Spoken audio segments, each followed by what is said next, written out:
Hola, ¿cómo le va la hinchada? Vamos a empezar con huesos de la cara en la primera parte.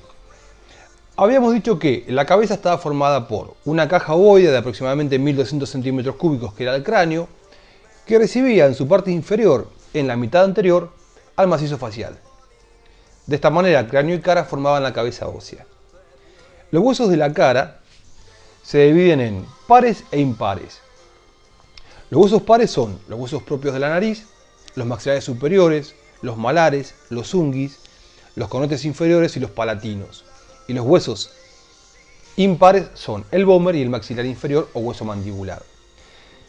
El hueso maxilar inferior se puede tomar como dos huesos separados que se sueldan, se articulan en la sínfisis mentoniana. Entonces, no hablaríamos de 14, sino que hablaríamos de 15 huesos. De todos modos, no importa. Lo que importa es que la gran división de los huesos de la cara se hace en dos grupos. Los huesos que forman la mandíbula superior, que son todos, y los huesos que forman la mandíbula inferior, que son solamente uno, y es el maxilar inferior. Acá vemos una cara vista de frente. En el tercio medio, el maxilar superior, los huesos propios de la nariz, el malar y el maxilar inferior. En una vista lateral tenemos el maxilar superior, los huesos propios de la nariz, el unguis, el malar y el maxilar inferior. Vamos a hablar de hueso maxilar superior. Es un hueso que actúa como eje en todo lo que es la mandíbula superior. Es cuadrilátero con un cuerpo hueco que presenta el seno maxilar. En este cuerpo cuadrilátero describimos una cara externa y una cara interna, o anteroexterna y posterointerna, y cuatro bordes. El borde inferior se denomina alveolar, ya que tiene unas cavidades que son los alvéolos que reciben a las raíces de los dientes.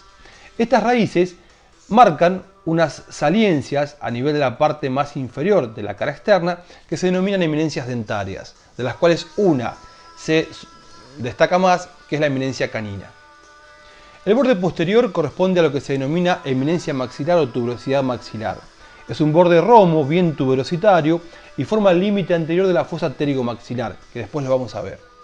El límite superior o el borde superior corresponde al reborde orbitario, y el borde interno articula hacia arriba con los huesos propios de la nariz, y hacia abajo tenemos una gran escotadura que es la escotadura nasal, y acá la espina nasal anterior. Como característica de esta cara externa vamos a ver una gran apófisis, que es la apófisis piramidal, que va a corresponder al hueso malar. Hacia abajo el maxilar superior articula o forma parte de la cavidad oral, hacia atrás de la fosa pterigomaxilar, hacia arriba de la fosa orbitaria y hacia adentro de la fosa nasal. La apófisis piramidal va a recibir al hueso malar. Acá tenemos hacia adentro una depresión, que es la fosa canina, donde se inserta el músculo canino, y por debajo de la escotadura nasal y de la espina nasal anterior, a este nivel, tenemos la fosa mirtiforme, donde se va a insertar el músculo mirtiforme que corresponde a los músculos de la mímica. Y acá vemos, por debajo del reborde orbitario, el agujero infraorbitario, por donde pasa el nervio maxilar superior.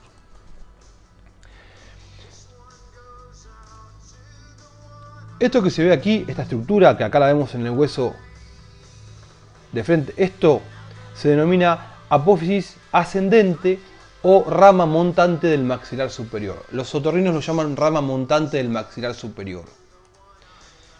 En una vista lateral vemos cómo esta rama ascendente articula con los huesos propios de la nariz, con la apófisis orbitaria interna del frontal y hacia atrás con el hueso unguis, con el que forma el conducto lácrimo-muconasal. El hueso unguis es un hueso cuadrilátero que en su cara externa tiene una saliencia, una arista, que se llama cresta lagrimal posterior. La rama ascendente tiene la cresta lagrimal anterior.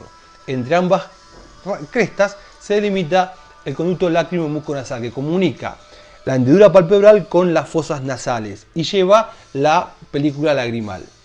Es por eso que cuando nosotros lloramos empezamos a moquear, porque el exceso de lágrimas va por el conducto lácrimo-muconasal a las fosas nasales, al meato inferior más exactamente.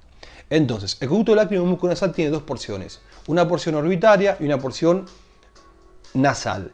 A nivel orbitario está formado por una cresta anterior, que es la cresta lagrimal anterior que corresponde a la rama ascendente del maxilar superior y una cresta lagrimal posterior que corresponde a la cresta que presenta en su cara externa el hueso unguis. Tengo que ir rápido porque si no, no me alcanza el tiempo.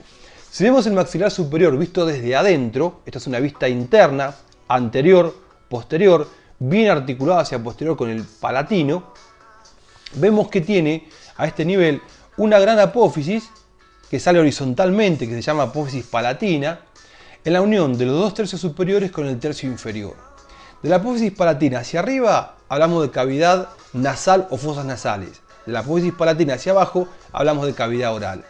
Las apófisis palatinas se articulan hacia atrás con la porción horizontal del palatino y hacia adentro con la otra apófisis palatina y dejan un conducto que se denomina conducto palatino anterior.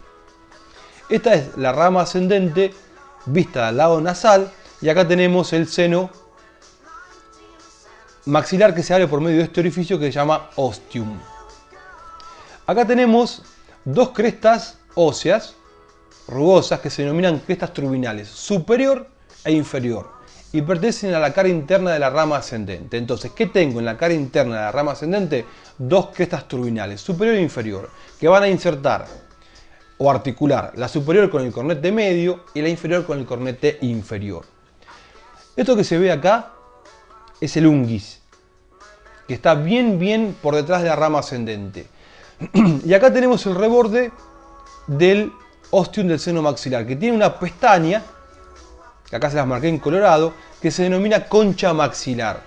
La concha maxilar delimita con la cresta turbinal inferior la parte nasal del conducto lácrimo-muconasal. Entonces, el conducto lácrimo-muconasal tiene dos porciones. Una porción orbitaria, como vimos en la diapositiva anterior, delimitada por las dos crestas lagrimales anterior y posterior de la rama ascendente del maxilar superior y del unguis respectivamente, y una porción nasal que está delimitada por la cresta turbinal inferior hacia adelante y la concha del maxilar hacia atrás. ¿Y qué es la concha del maxilar? Es el reborde anterior del ostium del seno del maxilar que sobresale como una pestaña. Muchas gracias y voy a tomar un vaso de agua. Hasta luego.